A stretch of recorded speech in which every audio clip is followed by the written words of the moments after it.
দর্শক, এই মুহূর্তে আমরা একটু গুলশানের অবস্থা একটু জানতে চেষ্টা করব। সম্রাট হোসেন আমাদের আরেকজন সহকর্মী রয়েছেন গুলশান এরিয়াতে, আমরা একটু তার সাথে কথা বলবো। সম্রাট, যেহেতু গুলশানে বাসভবনে আসছেন তারেক রহমান, তো আপনি নিরাপত্তার বিষয়টি একটু আমাদেরকে ক্লিয়ার করে বলবেন। আর রাস্তাঘাটের কি অবস্থা, যেহেতু গুলশান এরিয়াটি সবসময় একটু যানবাহনের একটু চাপ থাকে, আবার আজকে যেহেতু ছুটির দিন, যানবাহনের চাপ আজকে কেমন দেখছেন? নিরাপত্তার বিষয়টি আমাদেরকে একটু বলবেন।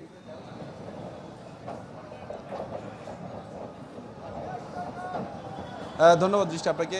আপনি দেখতেই পাচ্ছেন যে আপনার মাধ্যমে দর্শকদের দেখাতে চাই যে গুলশান ২ এর যে চত্বরটি রয়েছে সেখানে কিন্তু আইন শৃঙ্খলা রক্ষাকারী বাহিনীর ব্যাপক উপস্থিতি আমরা লক্ষ্য করতে পেরেছি। এখানে এভার কেয়ার থেকে জনাব তারেক রহমান রওনা দিয়েছেন, সেই খবর কিন্তু এরই মধ্যে এখানে পৌঁছে গেছে। এখানে আমরা আইন শৃঙ্খলার বিভিন্ন পর্যায়ের সদস্য থেকে শুরু করে এখানে কিন্তু বিএনপির নেতাকর্মীদেরও উপস্থিতি দেখা যাচ্ছে। বিশেষ করে তারা নানান ধরনের স্লোগান দিচ্ছে জনাব তারেক রহমানকে দেশে ফেরাকে কেন্দ্র করে। সেখানে কিন্তু এছাড়াও জনসাধারণ কিংবা উৎসুক জনতারও ভিড় দেখা যাচ্ছে। বিশেষ করে আজকে সরকারি ছুটির দিন থাকা সত্ত্বেও কিন্তু এই গুলশানে যেহেতু সবসময় কর্মব্যস্তময় একটি জায়গা, সেখানে কিন্তু জনসাধারণ থেকে শুরু করে যানবাহনেরও বেশ চাপ রয়েছে। সব কিছু মিলিয়ে বলা চলে যে এখন পর্যন্ত কিন্তু এখানে গুলশান এই ২ এর চত্বরে এখানে কিন্তু বিএনপি নেতাকর্মীদেরও ব্যাপক উপস্থিতি কিন্তু আমরা দেখতে পেয়েছি। তারা তাদের প্রিয় নেতাকে স্বাগত জানাতে কিন্তু রাস্তার দুপাশে ব্যানার কিংবা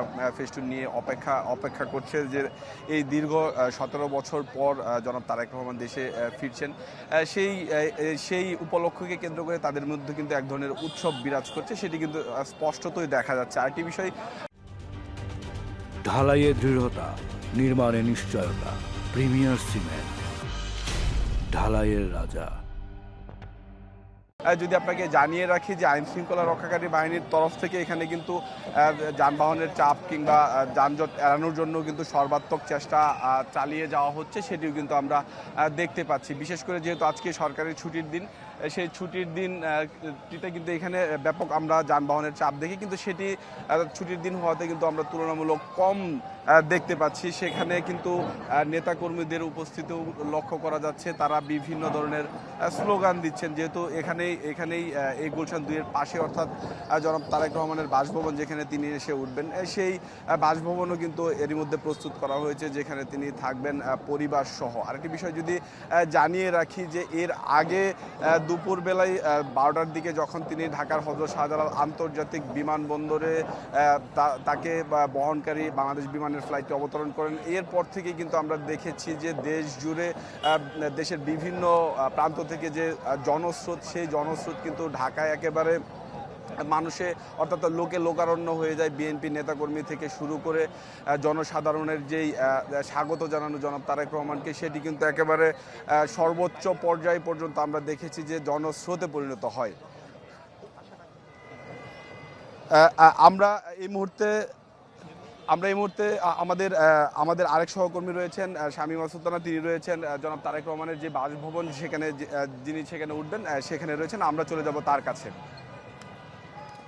সম্রাট, আমরা এখানে আছি এবং এখানে কিন্তু আইনশৃঙ্খলা বাহিনীর যারা সদস্য আছেন তারা কিন্তু এখানে তার যে বাড়ির সামনের যে সড়কটি অর্থাৎ গুলশান ২ আপনি যেখানে আছেন সেখান থেকে শুরু করে এই দিকে অর্থাৎ গুলশান উত্তরের দিকে যে সড়কটি চলে গেছে, সেই সড়ক জুড়ে কিন্তু হচ্ছে এখানে পুরো সড়কটিই কিন্তু আইনশৃঙ্খলা বাহিনীর নিয়ন্ত্রণে আছে। আমরা যারা আছি আমরা আসলে পাশে দাঁড়িয়ে আছি, সড়কের একটি পাশে, এবং তার এই আশাকে উপলক্ষে একেবারেই নিশ্ছিদ্র নিরাপত্তা বলয় তৈরি করা হয়েছে এবং তিনি যাতে নিশ্চিন্তে এসে ভেতরে যেতে পারেন সেই জন্য কিন্তু এখানে একেবারেই মূল সড়কটি ফাঁকা করে রাখা হয়েছে। আর যারা তার কর্মী সমর্থক আছেন তাদেরকে কিন্তু একটা সুনির্দিষ্ট জায়গার পরে তাদেরকে আর ভেতরে আসতে দেওয়া হচ্ছে না।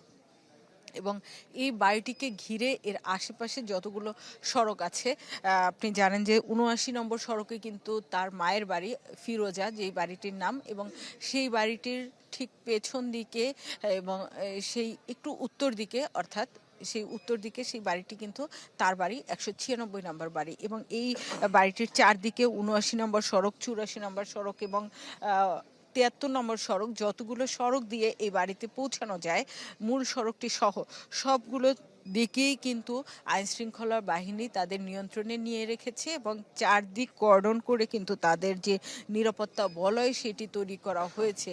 যেহেতু আপনি জানেন যে জনাব তারেক রহমান বিদেশে থাকা অবস্থায় তার নিরাপত্তা নিয়ে বিভিন্ন ধরনের আলোচনা ছিল, রাজনীতির মাঠে উদ্বিগ্ন অবস্থা ছিল চারদিকে, এবং সেইগুলো পার হয়ে কিন্তু তিনি আজকে আসছেন এবং এই আসার পরে যাতে কোনো ধরনের নিরাপত্তার ঝুঁকি তৈরি না হয় সেজন্যই কিন্তু এই নিশ্ছিদ্র অবস্থা তৈরি করা হয়েছে। এবং আজকে ক্রিসমাস ঘিরে কিন্তু আশেপাশে কয়েকটি ক্লাবে প্রোগ্রাম চলছে এবং এখানে কূটনৈতিক বাসভবন আছে এবং অনেকগুলো কূটনৈতিক মিশনও আছে।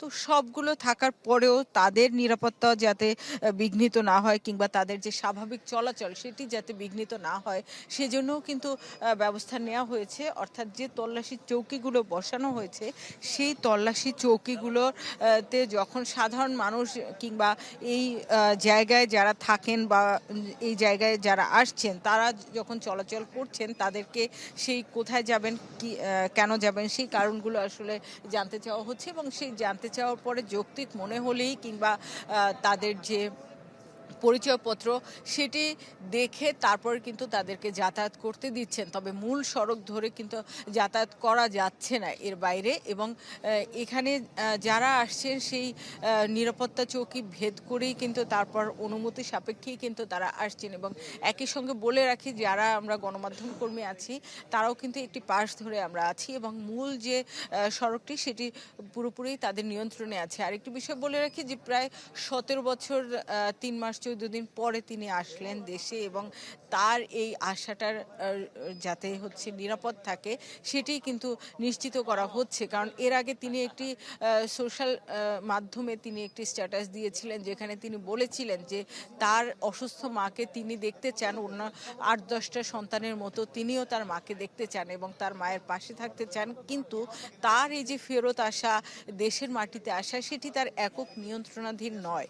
তো বোঝাই যাচ্ছিল যে তার এই আশার উপর অনেক ধরনের নিরাপত্তা ঝুঁকির প্রশ্ন যেমন ছিল তেমনি অনেক ধরনের অনুমোদনের প্রয়োজনও ছিল। এবং একই সঙ্গে তার আরেকটি সমস্যা যেটি ছিল যে তিনি তার যে পাসপোর্ট যেটি ছিল বাংলাদেশি পাসপোর্ট, সেই পাসপোর্ট তিনি যখন গিয়েছেন তারপরে তিনি যেহেতু 17 বছরের বেশি সময় ধরে সেখানে আছেন যুক্তরাজ্যে এবং তার এই পাসপোর্টের মেয়াদ শেষ হয়ে গিয়েছিল, সেই জন্য কিন্তু তাকে আলাদা করে একটি ট্রাভেল পাস নিতে হয়েছে। সেই অনুমোদন নিয়ে কিন্তু তিনি দেশে এসেছেন এবং বাংলাদেশ সরকার কিন্তু খুব দ্রুতই তার এই ট্রাভেল পাসটি অনুমোদন করে দিয়েছে। নিশ্চয়ই তিনি আসার পরে বাংলাদেশ পাসপোর্টের জন্য আবেদন করবেন এবং সেই পাসপোর্ট তিনি হাতে নেবেন।